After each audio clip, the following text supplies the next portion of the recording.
Hey everyone, and welcome back. Today we're taking a deep dive into escaping the poverty trap. Great to be here. I know you're all interested in figuring out how things like social and economic factors play a role in poverty, especially here in the UK. And this book, it really gets into those issues and even offers some solutions. So get ready to learn a lot. Absolutely. It's a really complex issue. But I think if we can understand what causes poverty, we might be able to make some real progress. That's what we're hoping for. So right away, the book dives into this idea of a societal contract. Like we all give up some freedoms in exchange for some protection and benefits from the government. Kind of a fair trade-off, at least on the surface, right? Yeah, it seems that way. But the book brings up this interesting point about how that contract starts to break down when you have economic inequality. Oh, it's a good point. Like if all the wealth ends up with just a small group of people, then does everyone really feel like they're getting a fair deal? Does everyone even have the same access to those benefits, the ones we're supposedly trading our freedoms for? That's a really great point. And the book uses some pretty shocking statistics to back it up. It quotes the Institute for Fiscal Studies saying the richest 1% in the UK,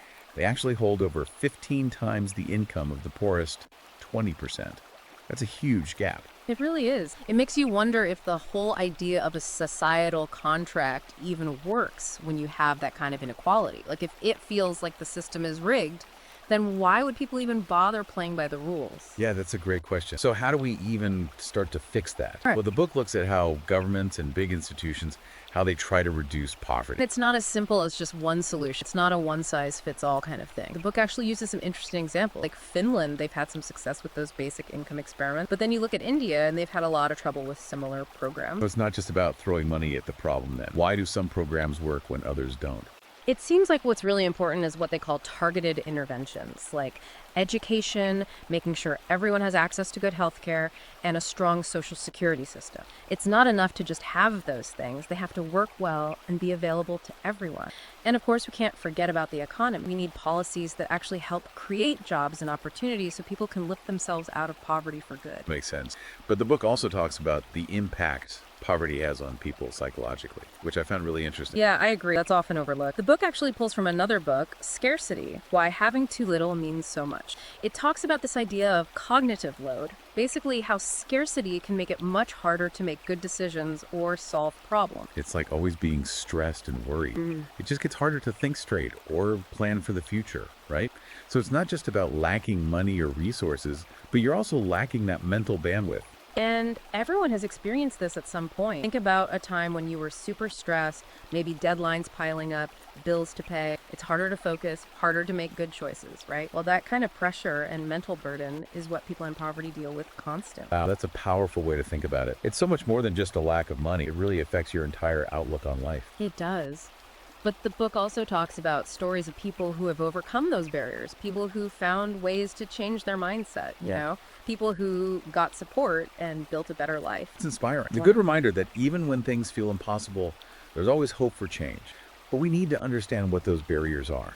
And the book points to educational inequality as a major factor. It throws out a pretty startling statistic. Only 12% of people from the lowest income groups in the UK, they actually make it to higher education. That's really discouraging. It makes you wonder, is it a lack of ambition? Or are there just too many systemic barriers in place that prevent people from reaching their full potential? Is there actually equal opportunity, or is it just perpetuating a cycle of disadvantage? Those are the questions we need to be asking. And the book talks about the Finnish education system, which gets a lot of praise for its focus on equality. Every kid, regardless of their background, they have access to good quality education there. Right, and the Finnish model is interesting to look at. It makes us ask, what would it take to create a system like that here in the UK? What needs to change? Our policies, funding, even our attitudes towards education itself. That's a really important conversation to have. Education can be so powerful in giving everyone a fair chance.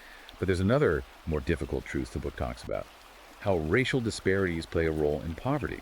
Yeah, that's something we can't ignore. The book says it straight out. A black child in Britain is twice as likely to live in poverty compared to a white child. And it's really important to understand that it's not about individual choices, it's about systems and institutions. It's about racism, both historically and how it continues today. Right, it's the legacy of colonialism, the impact of the slave trade. Those injustices are still affecting people today. It impacts access to education, jobs, healthcare, even where you live.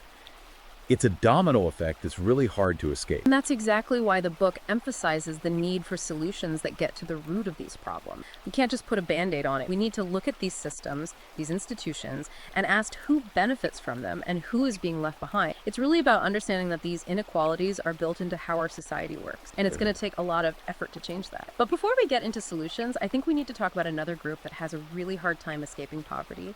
Single parents. Yeah, the book definitely talks about the unique challenges they face. The financial strain is obvious, but it's also the emotional toll, right? Not having enough time or resources for education or job training. It's like a constant juggling act, just trying to keep things afloat while raising a family alone. It's a reality a lot of people don't understand. Or worse, they just stereotype single parents. But they make up a huge portion of people living in poverty.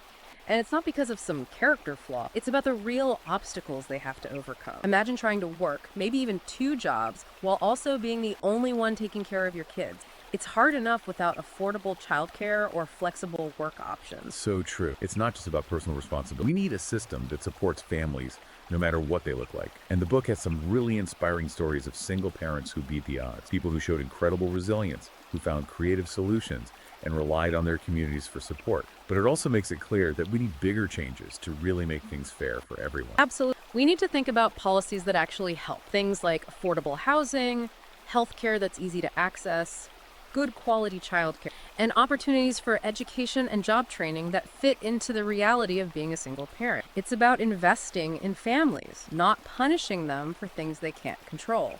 So we've talked about some of the big challenges, the systemic factors that contribute to poverty. What about solution? The book looks at a whole range of strategies, and I'm really interested to hear what they are. Me too. I think our listeners will be interested in what the book says about technology and the future of work. It's changing so fast, it's hard to keep up, there's so much potential, but also some real danger. It's definitely a hot topic. The book actually mentions a prediction from the Oxford Martin School.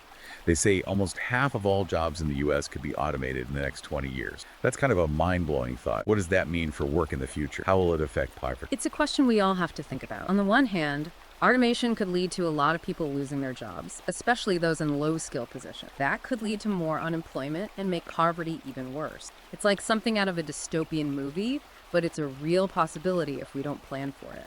That's the scary part. But the book doesn't just focus on the negative, right? It also talks about how technology could actually create opportunities and help people get out of poverty. For sure. It's not just about jobs disappearing. It's about what kinds of jobs will be available in the future. The book emphasizes the importance of adapting. We need to invest in education and training, especially in areas like tech and digital skills.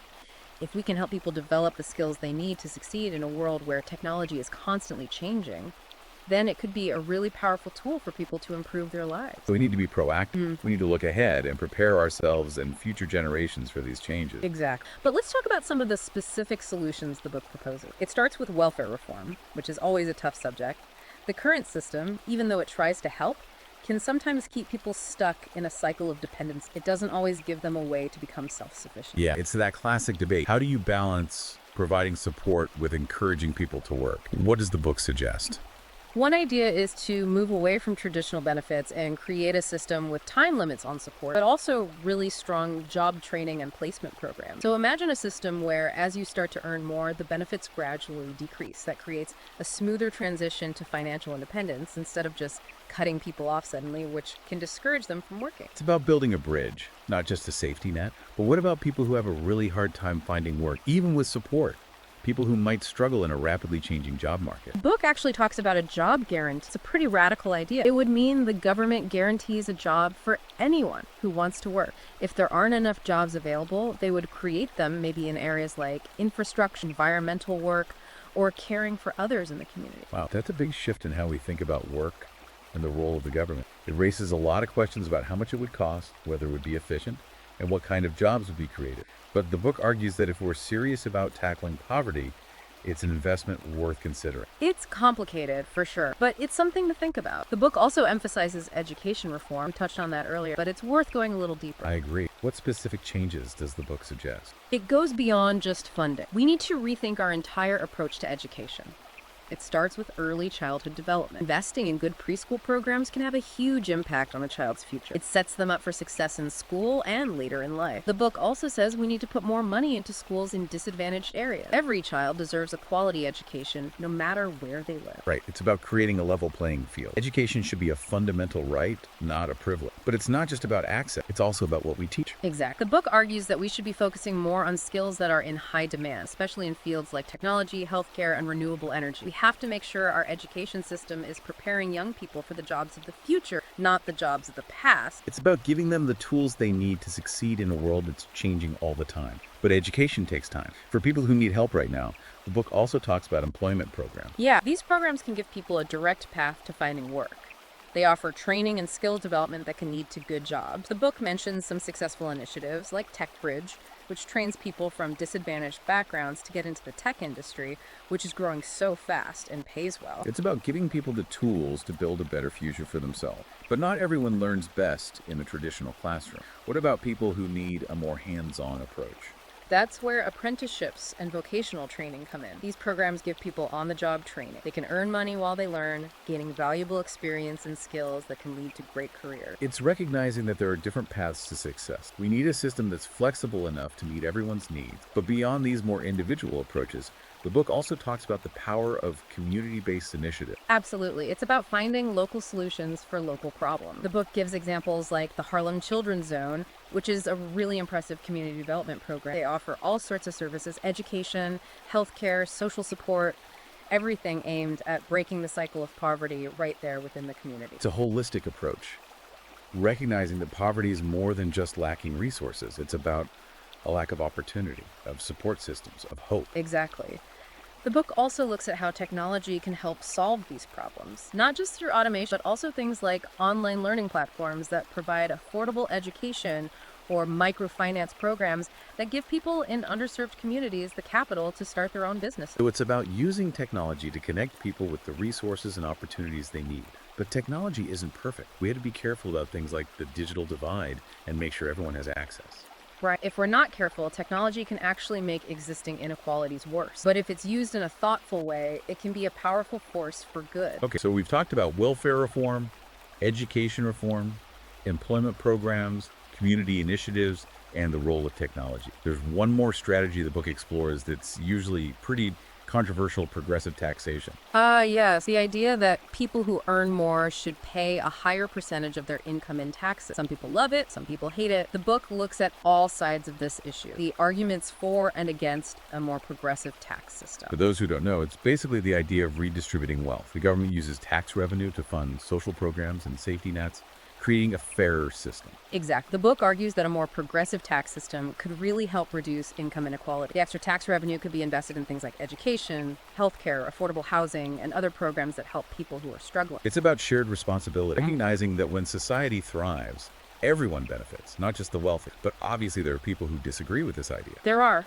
Some people argue that progressive taxation actually hurts economic growth. They say it discourages investment and punishes success. The book acknowledges these concerns, but it also presents evidence that a well-designed progressive tax system can actually help the economy by increasing demand and giving more people a chance to move up. It's complicated. There's no easy answer. But the book encourages us to talk about these issues, to look at the evidence, and think about the potential consequences of our choices. It's about having informed discussion, understanding that there are always trade-offs, and ultimately trying to create a system that balances individual responsibility with the well-being of everyone. We've covered a lot of ground. We've talked about a whole range of strategies for tackling poverty, from changing existing systems to embracing new technologies, from empowering individuals to collective action. The book offers a lot of different possibilities. And it's important to remember that these are just some of the ideas from escaping the poverty trap. This deep dive is just a starting point. It's a jumping off point to explore these ideas further and think about how you can be part of the solution. Right. And for those who want to learn more, the book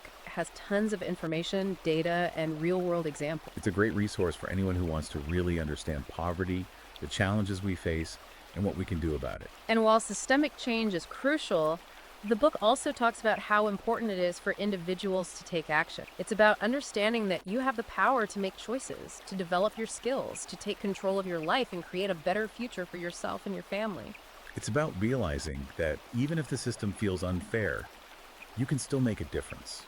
you can still work hard and build a better future, not just for yourself, but for your community and future generations. Exact. And that's where things like education, skills training, starting your own business, even personal development becomes so important.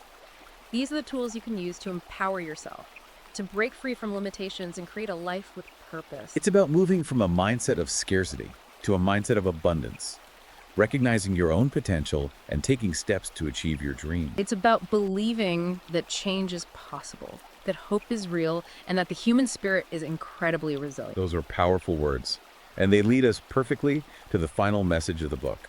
The fight against poverty is an ongoing battle.